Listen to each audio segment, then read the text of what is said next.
Hi, everybody, and welcome to another edition of Grad Student Book Reviews, where we take an academic work and we distill its argument and main themes within 5 minutes or less. All right, today we're looking at The Radicalism of the American Revolution by Gordon S. Wood. Now, if you are a student of the American Revolution or early America or colonial America, then this is a must-read. All right, this is one of the heavy hitter books in the early historiography, and so it's a must to put on the list. All right. Now, to get down to business. All right, so in the Radicalism of the American Revolution, Gordon Wood is arguing that it's different, obviously, than any other revolution in history, in the sense that class warfare did not manifest itself in an unnecessary conflict or in a violent, bloody way. The poor did not overthrow the rich.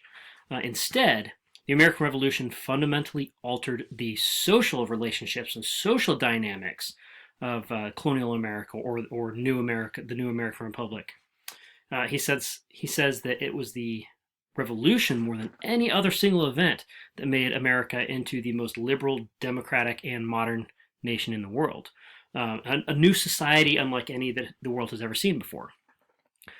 To him, this new notion of economic paternalism was the means to ensure the prosperity and growth of the local community. In other words, that those who made the most money had a responsibility to take care of those that didn't.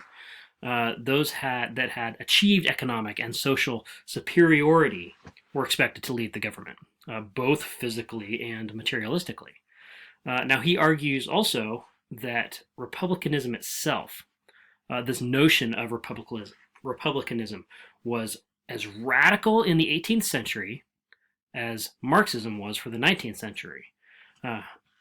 This notion of republicanism and civic virtue pervaded everything within colonial America and fundamentally altered how westernized citizens viewed and responded to their society, their culture, their economy, and politics. It was this distinct colonial ideology of republicanism that coalesced around the evils of the British Empire and the monarchs that ruled it.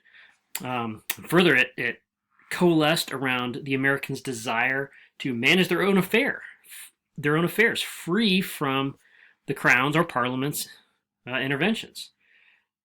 So really, that's what he's arguing. He's arguing from a cultural, social, and economic worldview that things changed because of this notion of republicanism, and that was a radical shift.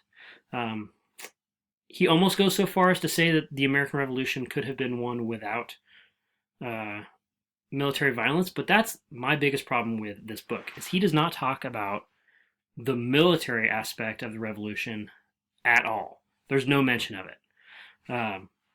And so the shortcoming there, I think, is that you lose how the immediate violence that was going on during the American Revolution affected colonial society, that affected their thoughts and attitudes. And so I do think that's a disservice. But other than that, The Radicalism of the American Revolution is a phenomenal book. He's got a solid argument that really defines a historiographic generation, saying that the very fabric of society itself was altered in a radical way, and that directly led to the American Revolution. And that really, once that happened, once that shift happened, there was nothing that the British Empire could have done. That the causes were almost a necessary outcome of the mindset, the radical new mindset of the colonists.